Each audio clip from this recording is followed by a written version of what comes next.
Hello, everyone, and welcome to this CTO Talk, a special edition. My name is Cornel Fatulescu. I'm Chief Platform Officer at Pentalog, meaning I'm in charge with products and technology aspects of our group.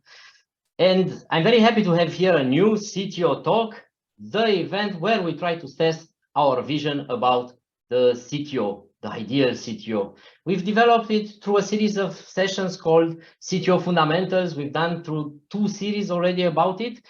And yeah, there are things that come from our vision, which are more futuristic, like philosophy, and things that come from practice. And throughout these sessions, as we have today, we are inviting people, real people doing the job, to stress that vision.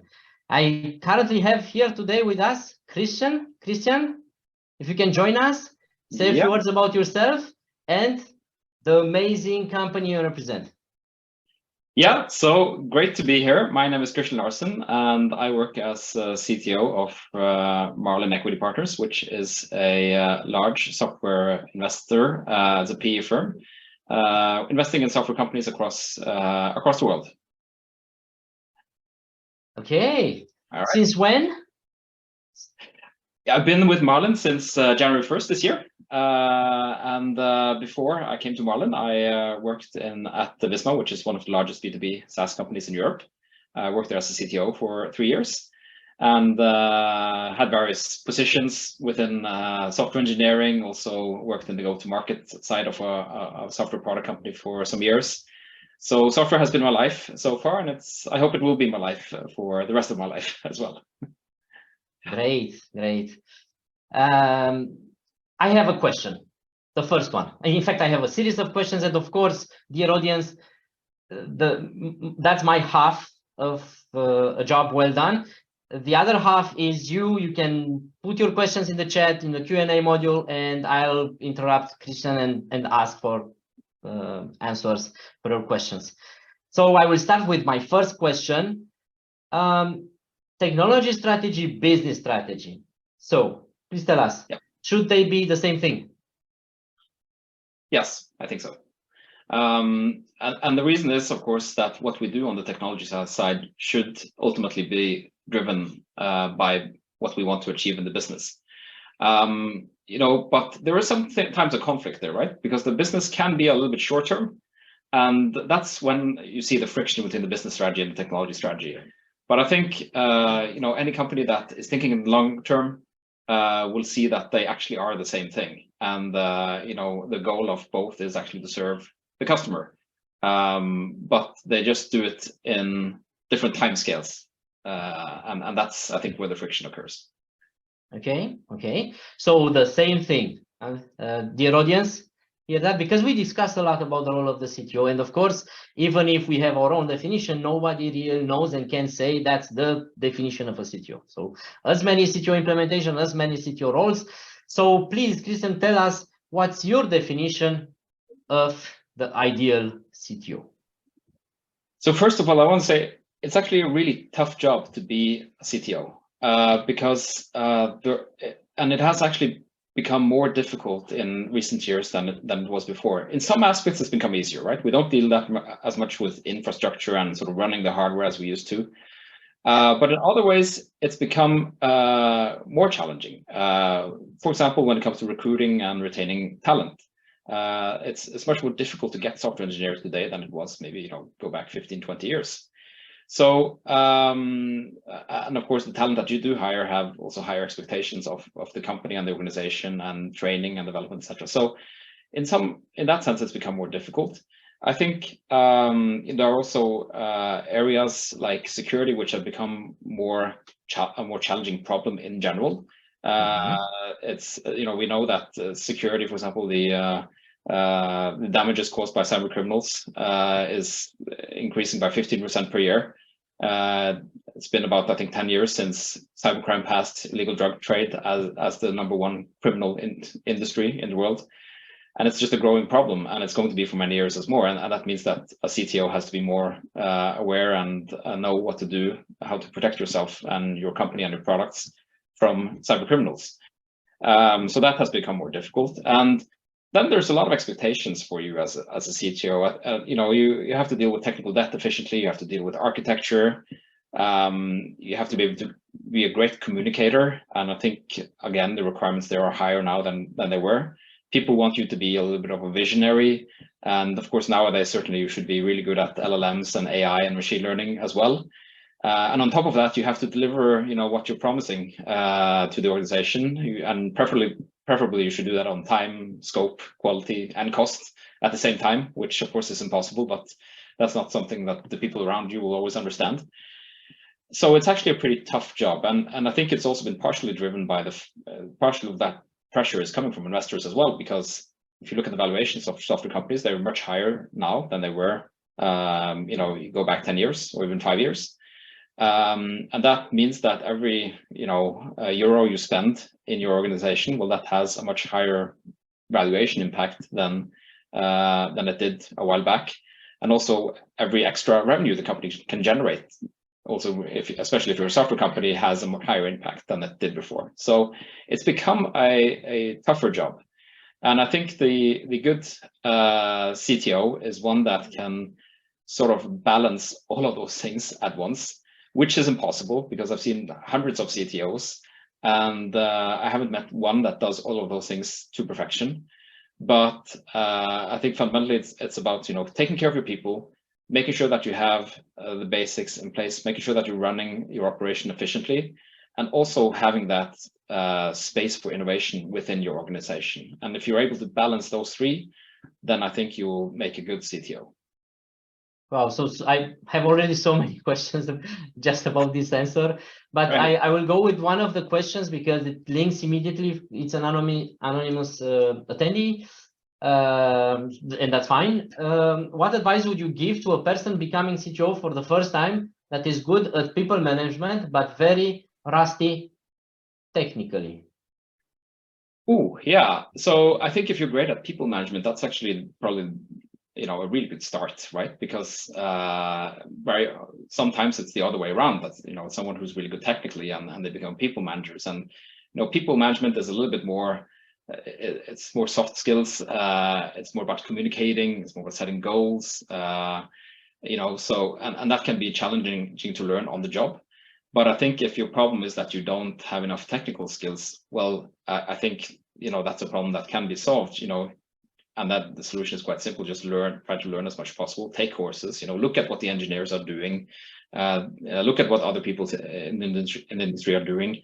And of course, in that case situation, of course, it's also important that you surround yourself with people who are technically strong so that they balance out your lack of skills. And but I think it's important to be really curious and make your people feel that you're interested in what they are doing, right? Because of course they are engineers, and they also appreciate that you take an interest in what they do and that you try to learn about it. I think that's something that will make them follow you more easily and make them listen to you more easily as well. I think you know, very often when you have a CTO coming in the company and they don't know enough about technology, if they sort of ignore it and just, you know, you see that they're not interested in learning anything and they're not curious about it, well, you're not really going to get the respect of the technical population. You have to be interested in technology to have this job, and you should show that. And I think if you do, then you'll have an easier time.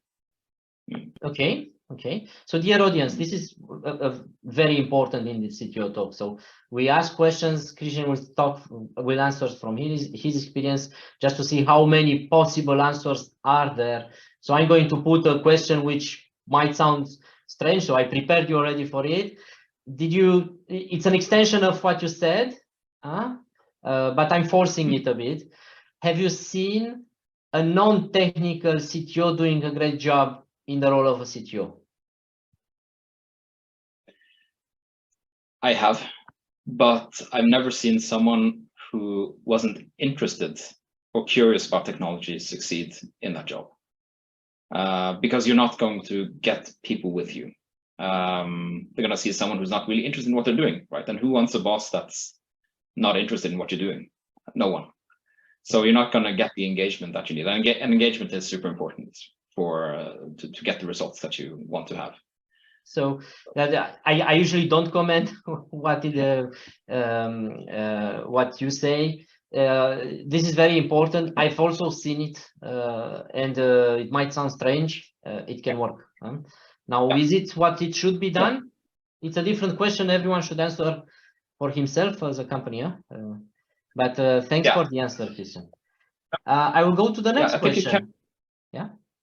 You wanted to add something?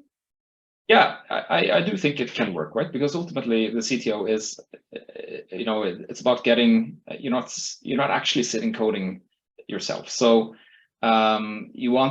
but your job is to get the best results out of others. And you can only do that if you're great with people. So I think if you're great with people, then it's definitely possible to be a good CTO without knowing the technology. But you should take an interest in what your people are doing, right?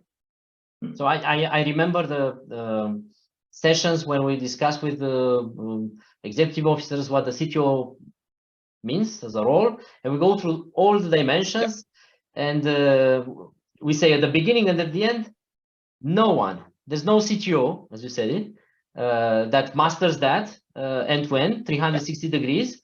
A CTO is usually great at 2-3 components, but things like security, which an executive officer might expect out of the box, is not necessarily the sweet spot of the CTO. Data science and things like this, as you said it, Christian. So, and that's how it is. I will go to the next question. How do you make a technical choice? How do you make a technical choice is the right one if you don't know that piece of tech well? Christian? How do you make a correct technical choice if you don't know the technology well? Well, I think what has always worked for me is to just use the network that you have. And if you have people you can talk to who are in the same position, that's always a good place to start. Talk to people in your own organization, right? What do they think about it? I think you probably want to get away from the situation where you are you're sort of alone in your decision making, that everyone does what you say. You want to involve everyone in the decision a little bit. Of course, you have to be the one that makes the final call, but I think you can gather a lot of input from your team, from your employees, and from people that you talk to as well, usually, to make a fair assessment. And I think it's really important to sort of seek out those views. So if you, for example, think that the technology is the right fit, and that's your initial thought, well, try to find someone who thinks the opposite and listen to them and think, well, why are they actually saying that? That will probably give you some more perspective. So I think it's just about talking a lot to people, getting different views.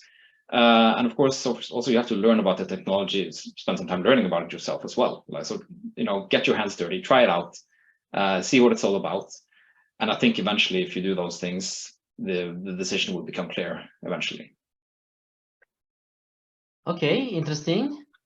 Let me take an example about getting your hands dirty. Most of the CTOs come, however, from developer kind of activities. So they were developers, they became CTOs. And several years ago, like 5 years ago, we've done lots of trainings for security awareness for developers. And no matter the region, if it was France, if it was Eastern Europe, Asia, it didn't matter. 1 out of 20 developers, it was security awareness, but quite complete. 1 out of 20 developers didn't say, I learned so much. So 19 out of 20 said, I learned so much. And it was security awareness. How relevant do you think if we do the same test with the CTOs? Because you're in contact also with lots of CTOs. And we take them through security awareness, like 3 days of training from infrastructures, web, basic stuff.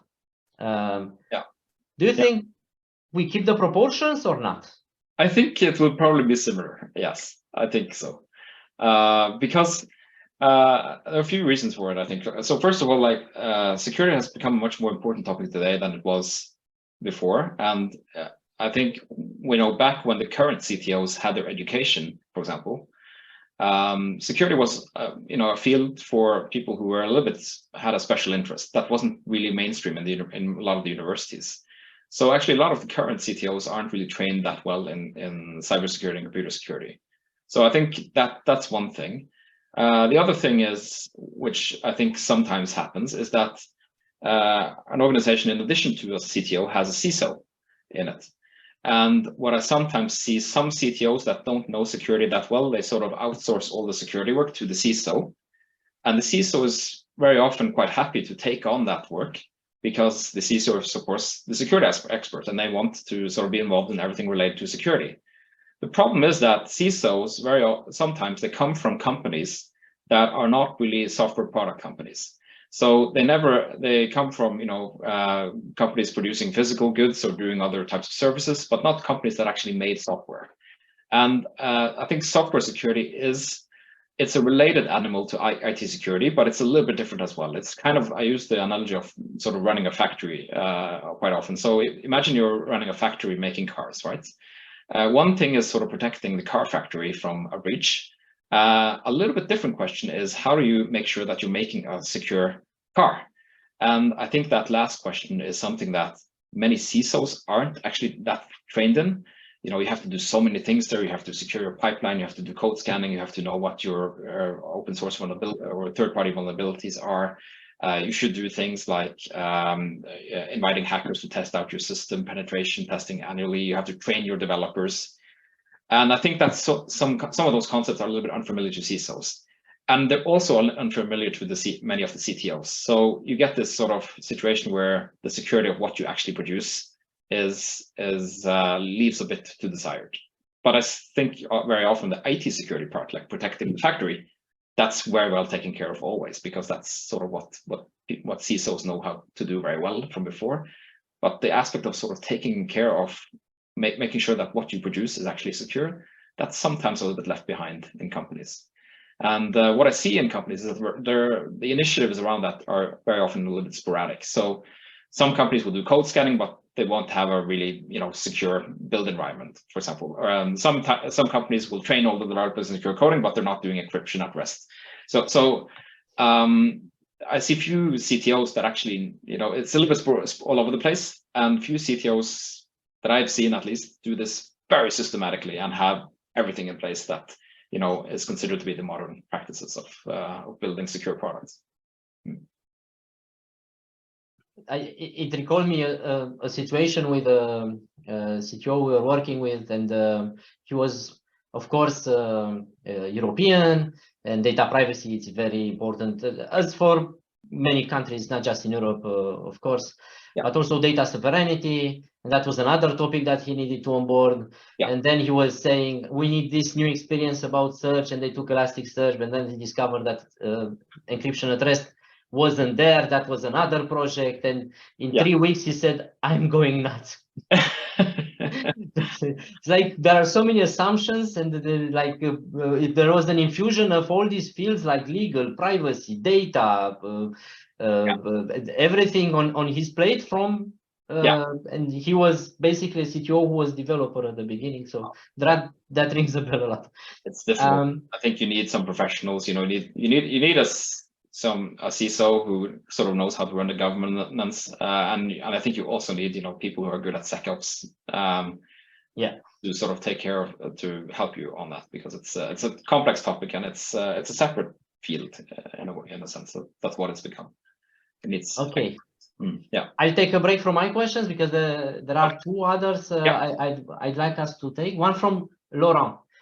How to deal with a situation where two recognized experts in the company are recommending two different technologies and are very strong in their recommendations, very strong. There is no obvious good or bad choice, but in the end, a choice must be made. Oh, the floor is yours. So, try to seek out a third opinion. That's, I think, the best thing you can do in that situation. I mean, you have a lot of engineers, quite opinionated. Technology can be a little bit like, people are very tied to what they think is the right thing. I think one thing I find very often, is really never the case, is when people come to you and they give you sort of a binary choice. So they say, well, if we don't go with this technology, game is going to be over, everything is going to crash down, we're not going to survive. That's generally not the case, right? So I think when you see people come with a binary choice like that, think that actually life is more of a gray, usually more gray zones rather than the binary choices. So there is probably a balance to be struck. Again, I would try to get someone who is less opinionated to look at different choices and and see what they think. Maybe you can see what other people in your network think as well. I've had, I often often CTOs reach out to me and ask me what I think when they get into these situations. I will give them my opinion, and that will hopefully help them make the right call as well. I think also, another way of looking at it is sometimes when engineers come with those problems to you, they're looking at it from a very technical perspective, but also think about the business part, right? Because that's part of the CTO's job, is to link the business to the technology. So yes, you have the technology there, might be cool, might be great, but it might not be the direction that we want to go in as a company. And it may not sort of fit that direction going forward. And you have to consider a lot of other things as well, like how easy is it going to be to hire people to maintain the different choices that you have going forward. That's something that the engineers, sometimes won't think of really. They're just looking at the technology in isolation. So I think if you're able to sort of look at the little bit bigger picture, again, use your network, talk to people, get a third opinion, the choice will eventually become clear for you. Yeah, you landed in a question that I had for you, is the translator role for the CTO. How important is that? Because originally the CTO role was to translate business to research initiatives and ensure there is return on investment, and the other way around, because there was no return on investment on all these research facilities. So that was the first time when we coined the term CTO. But now we don't really feel like the translator role is the core activity as the CTO. How do you feel about it? Yeah, I think I think when you're in a CTO, you're in an executive team. Very often the other people on that executive team don't know that much about technology. So in a sense, your job is actually to really simplify what you're doing to them so that they can understand. So for example, if you're saying that I'm introducing, we're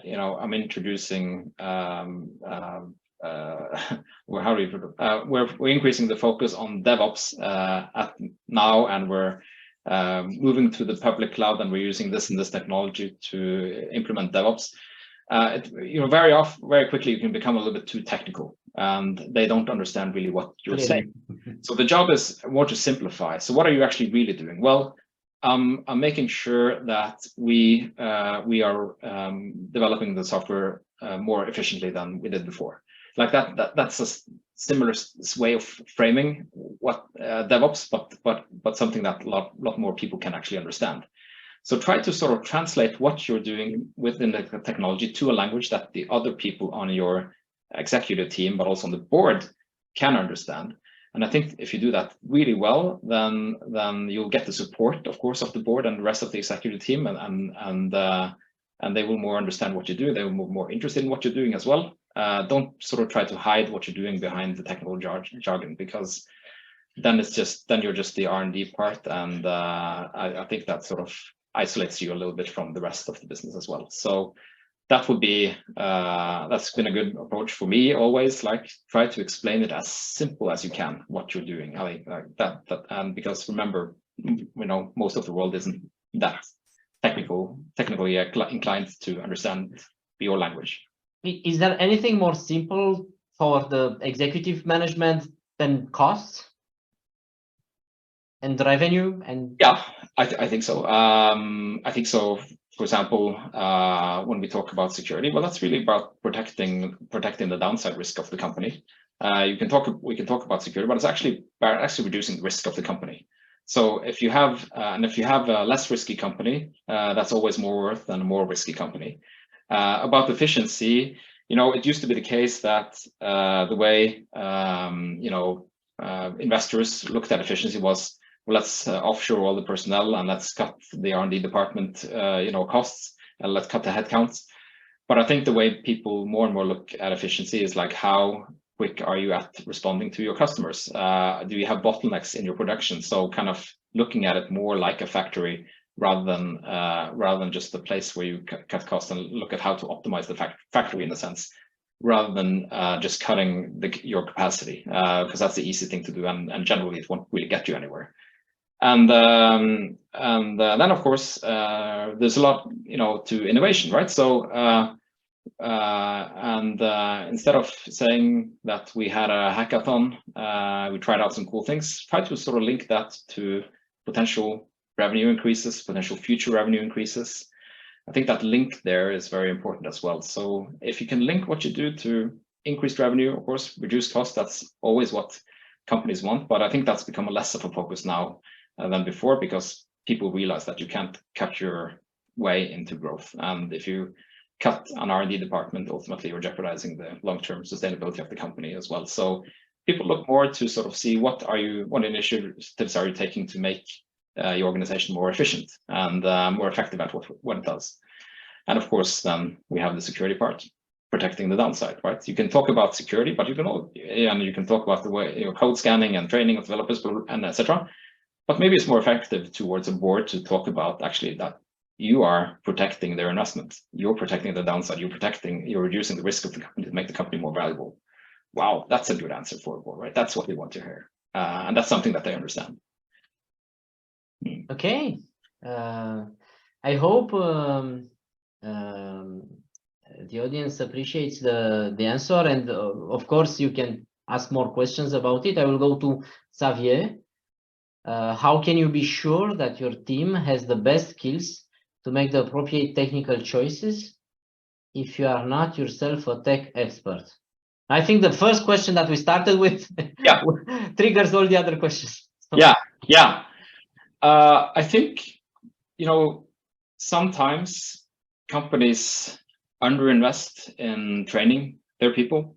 I think training is perhaps, it's viewed just as a cost, basically, and not really as an investment.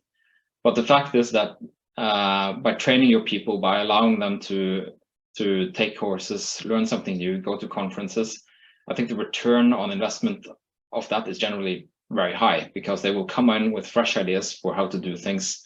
They will be super engaged, right? And we know that engagement really drives productivity in R&D.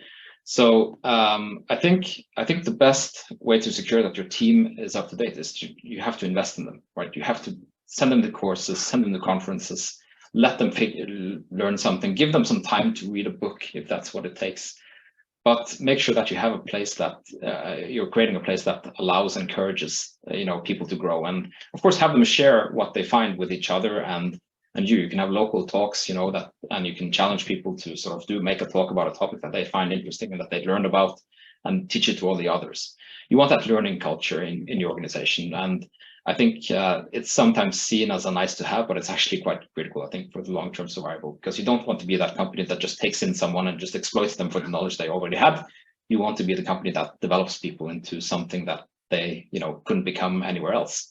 And if you're able to do that successfully, then I think the returns are great, and you're going to have an organization that eventually is also, capable of making their own decisions, and you'll feel more confident about that too. So in a sense, you are talking about collective ownership, how people will take better decisions if they are trained, encouraged, empowered properly. Right? I understood it correctly, right? Yes. Can you give some examples of, I don't know, a tool, some methods or practices that you've seen around here? Another 1-2 minutes, because I feel like that's going to come again and again as a question. So some tools, I think simple tool is just, what I already mentioned.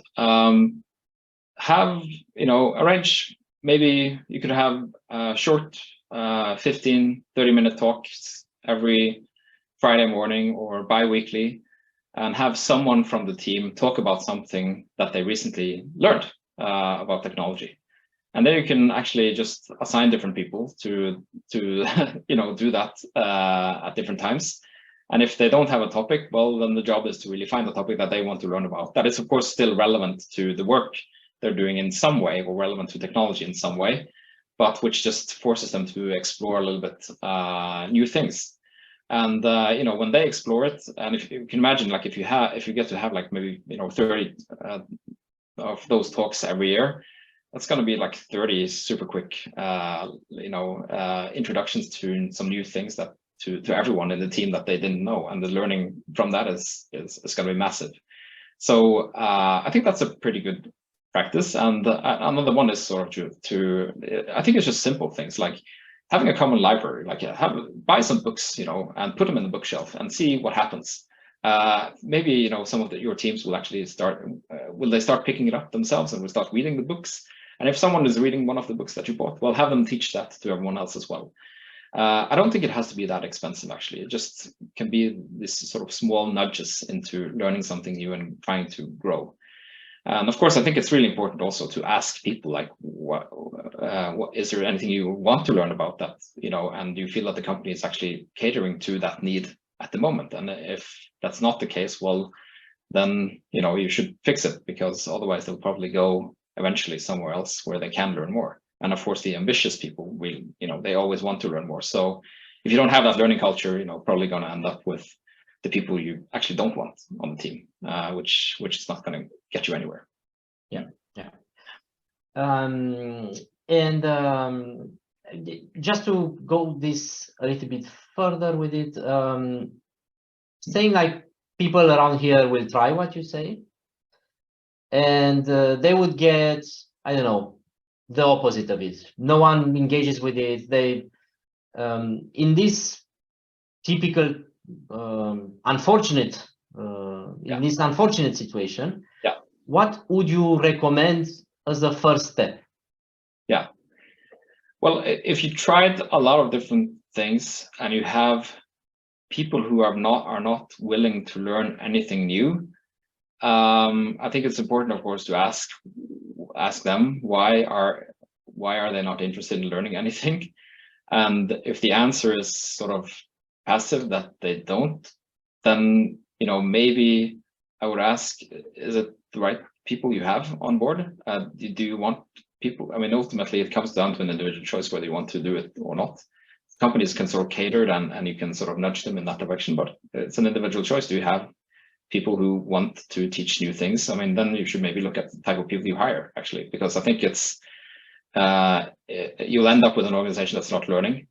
And an organization that's not learning, I don't think you can really succeed in over the long run in technology, because technology is changing so fast. So you have to learn new things all the time.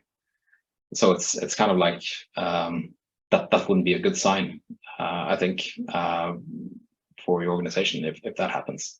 But it can be, methods can of course vary, right? So you have to try out different things. But if you find that you have a disengaged population, it could be other things that prevent them from learning. It could be that they have, they feel that some of there's a cultural issue, that they have the wrong managers, etc. But then I would fix those problems as well.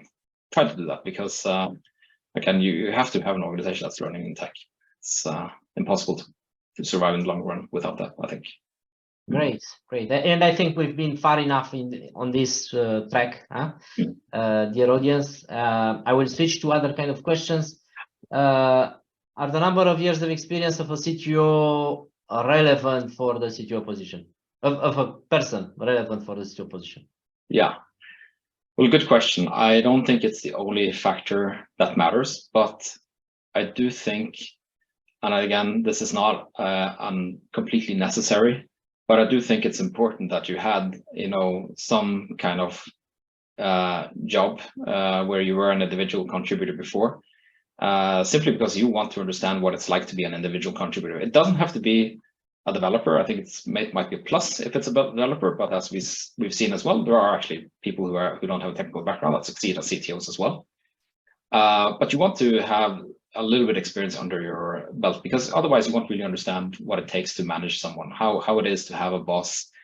So I don't think we can hire sort of fresh outs and put them straight into a CTO position just because they have good people skills. I think you need to sort of have a little bit of work experience. That being said, I don't think after you have some experience of doing individual contributions, managing some people, I think it's important to start a bit slow. You don't want to put people in a position where they manage 100 people and never managed anyone before. I think that's a little bit step too far. But let's say you start as an individual contributor, you then manage a team, maybe you then manage multiple teams. I think then that can be a good step to become a CTO, even if your age isn't that high.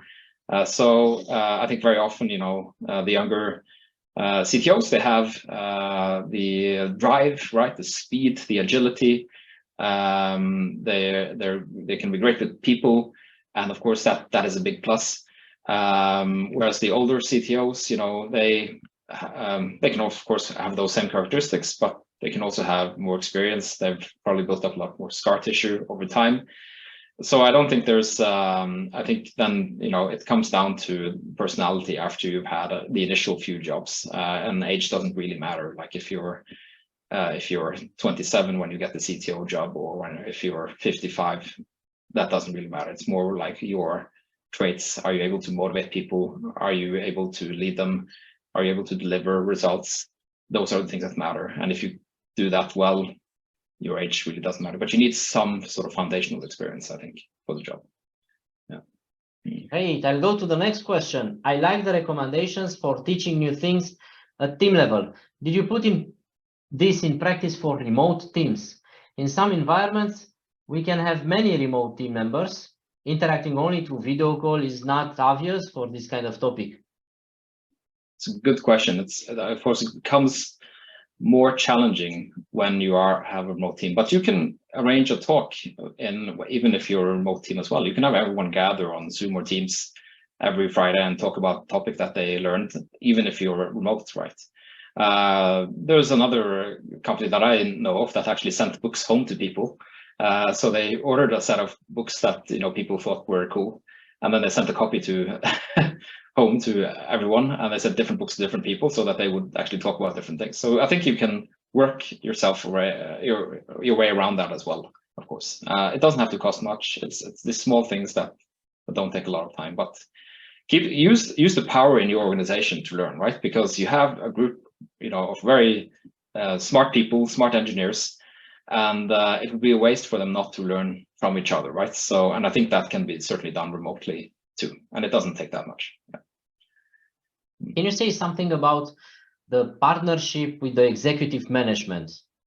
Yeah. In a sense, like an average time spent with the executive officer or with financial officer kind of activities. Yeah. And how important is that for the overall success of the CTO role implementation? Yeah. Well, I think it's quite important to understand that different roles at the C-level, they have their objectives too, and I think the great CTO will be someone also who's helps them out to achieve their objectives. That's what you want from the rest of the executive team as well. You want the CFO to sort of help you look at how you can make room to hire someone at a certain point, for example, or if you have some additional costs that you need to take, how can you do that? You want that if you have a chief people officer, you want to look at how that person can help you hire people effectively, or et cetera. And you want to have that same attitude to others. So ask what you can do for them. Actually, if you have and there are various incentives for all of them, right? The CFO usually quite cares a lot about costs. So then you can say, well, if you put up some plans for actually reducing, for example, the infrastructure costs by just doing things in a more clever way, that's going to be very helpful to that person. If you have a chief marketing officer and they want you to talk about technology to some of the customers, well, you're going to be helpful to that person. Of course, if you're in a product software product company, then of course the relationship to CPO is very important. And that's probably the person you would spend the most time with if you're building products.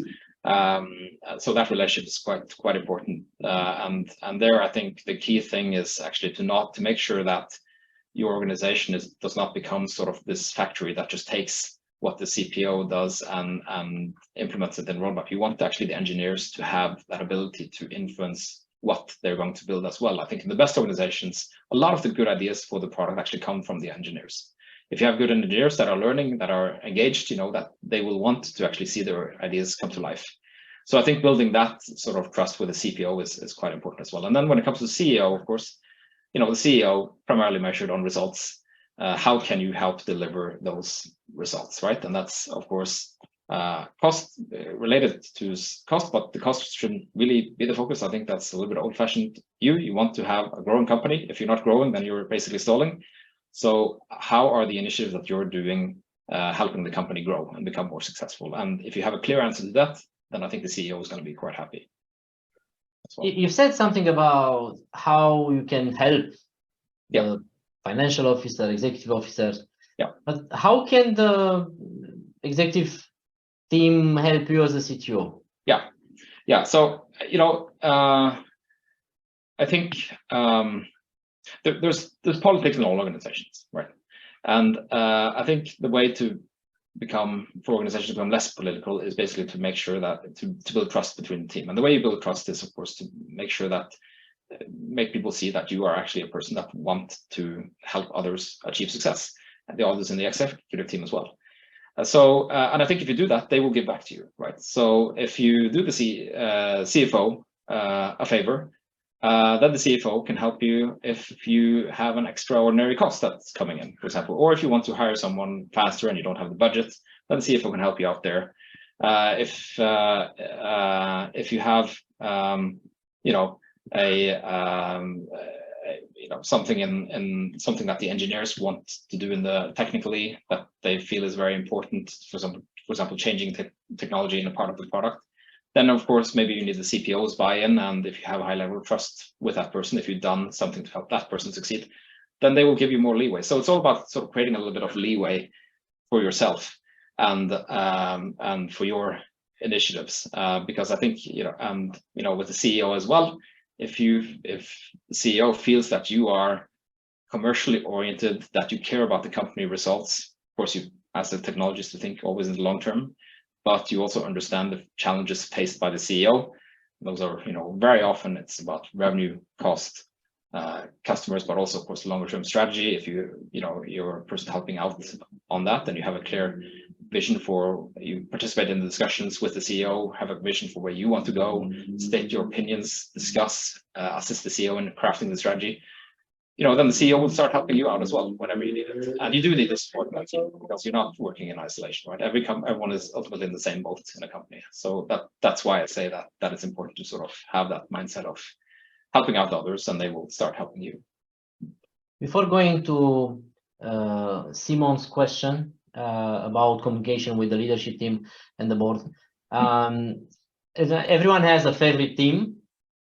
The CTO has her team and the executive management team. Yeah. Which one should be the favorite team of the CTO? So I'm gonna say something a little bit, maybe a little bit controversial here, maybe. I don't think. Go ahead. I don't think you should have a favorite team. I think you should view what the mission of the company ultimately is, which is to produce something of value to your customers. Mm-hmm. And from that follows value to employees, value to investors.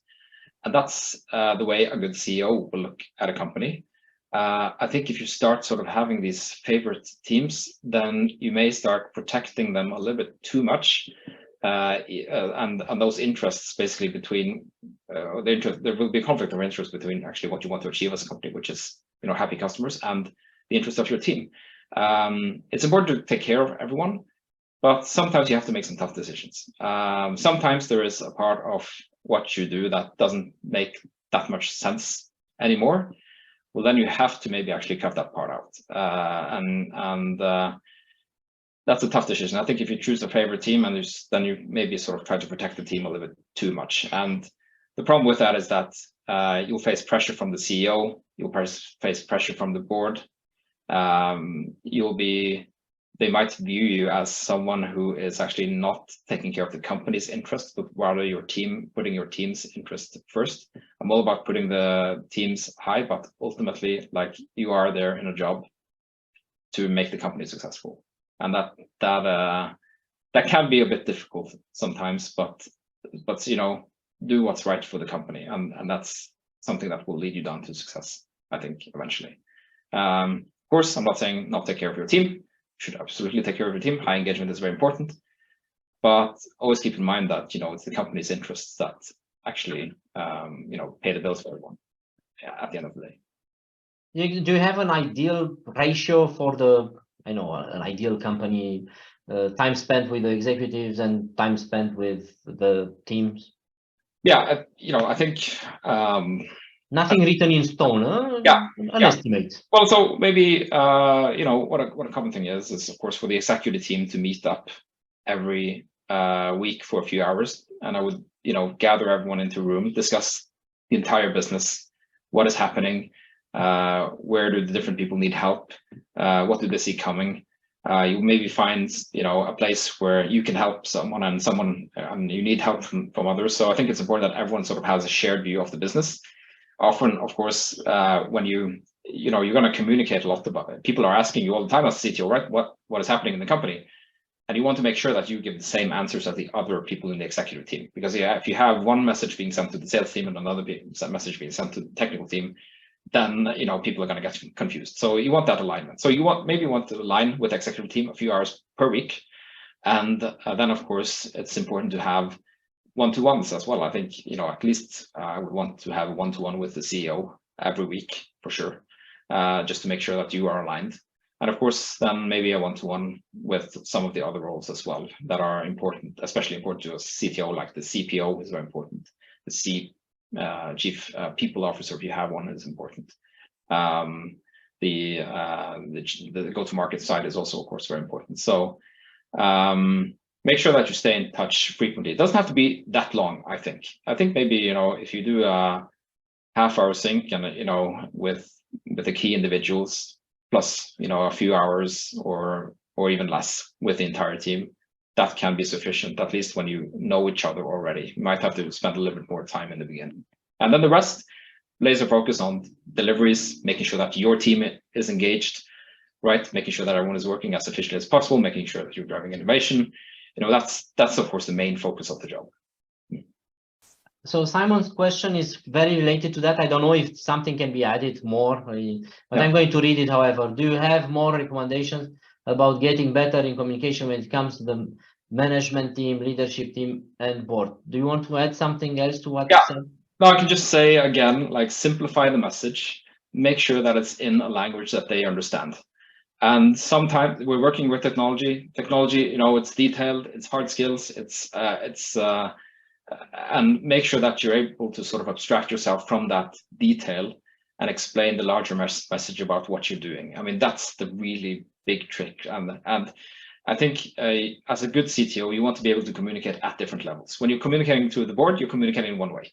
They are one set of people, very different experiences than what your team, for example, has.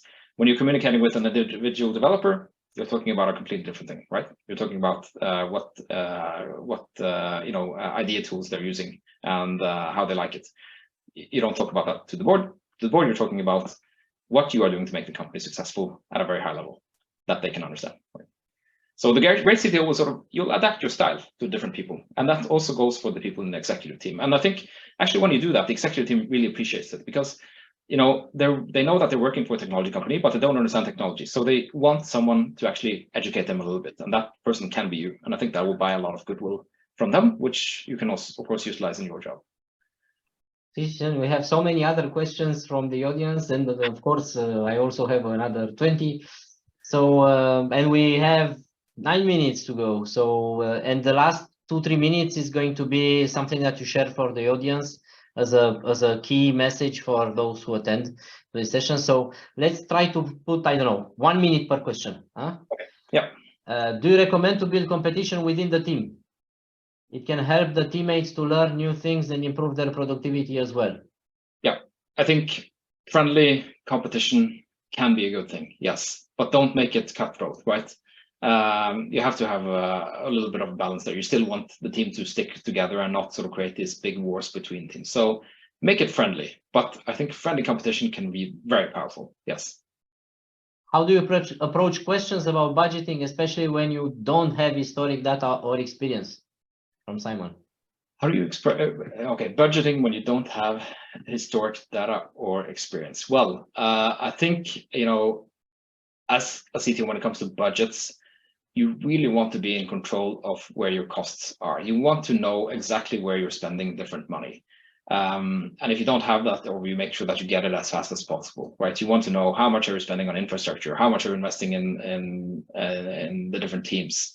I think it's very important to be really on top of those things, because if you become the guy that's not delivering the budget, or that people feel are not in control of the budget, that's a very strong argument to replace you. So investigate, right? Learn about where the money is going, and that will give you an overview. And then you have to make a little bit, you know, your instinct and decision about what areas do you want to invest in, what areas do you maybe don't want to invest in that much.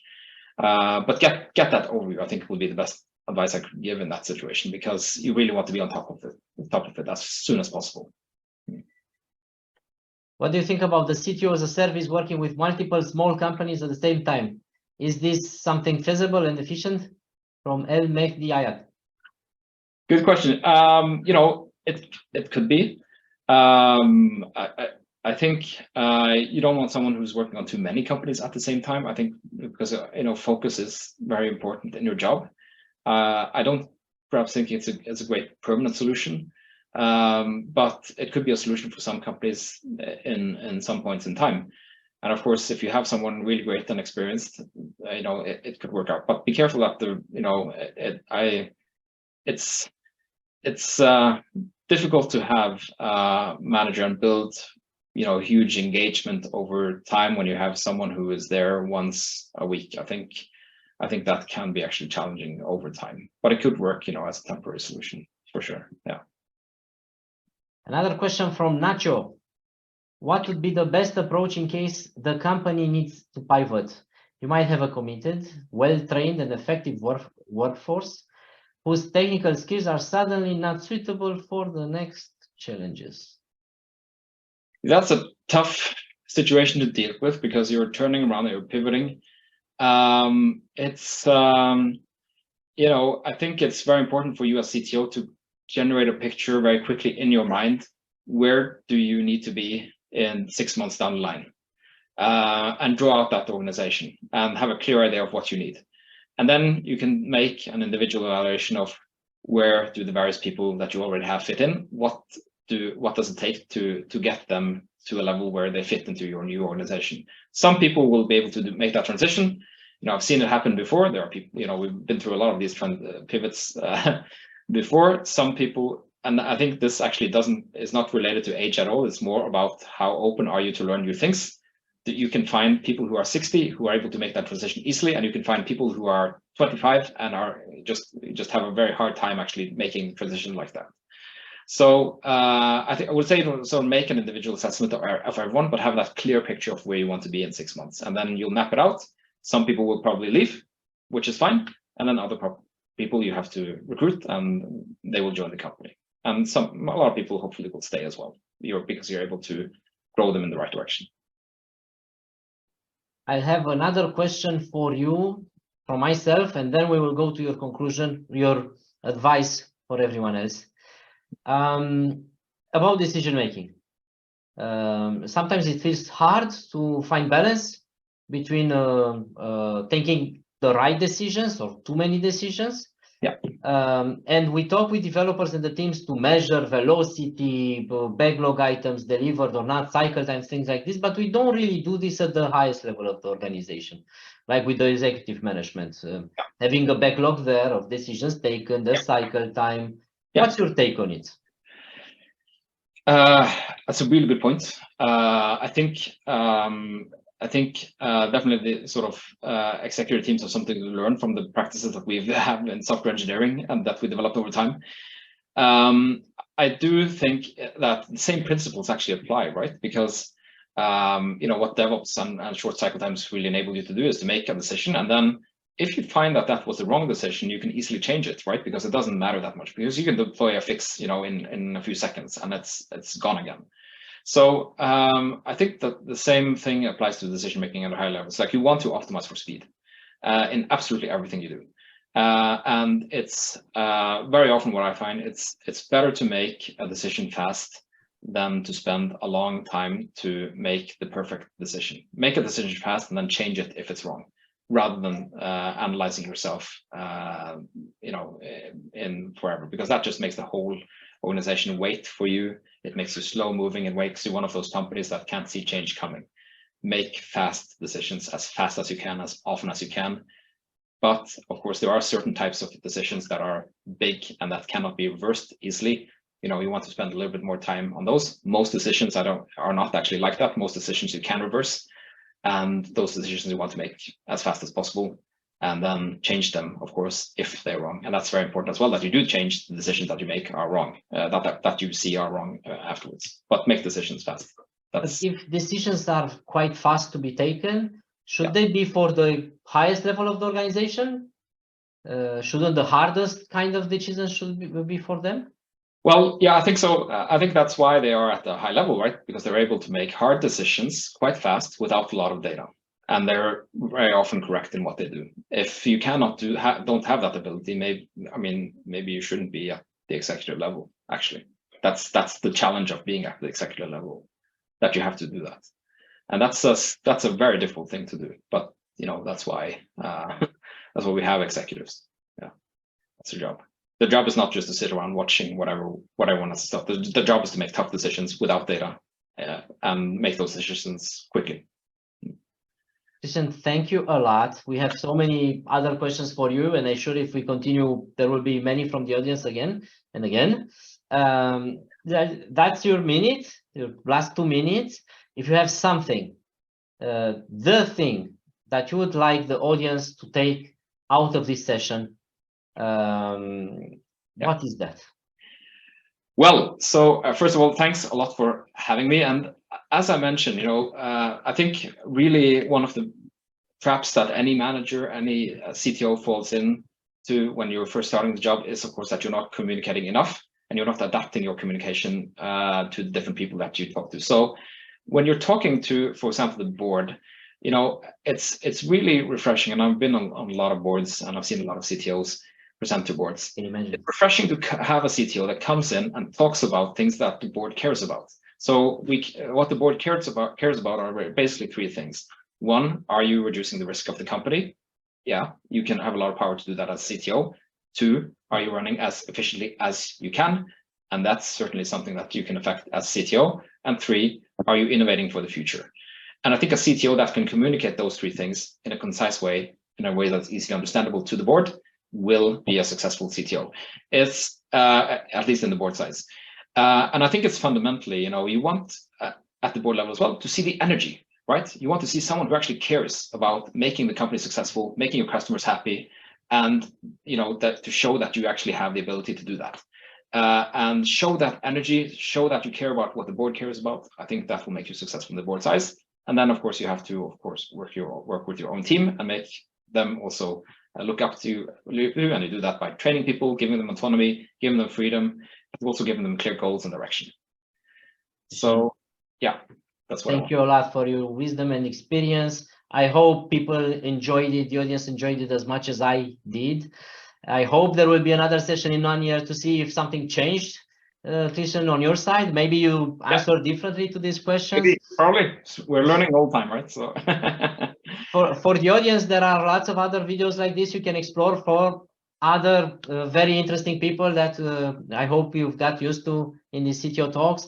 There are CTO fundamentals also on pentalog.com you can explore. And there is also the survey that you can take here. Thanks for watching and see you next time.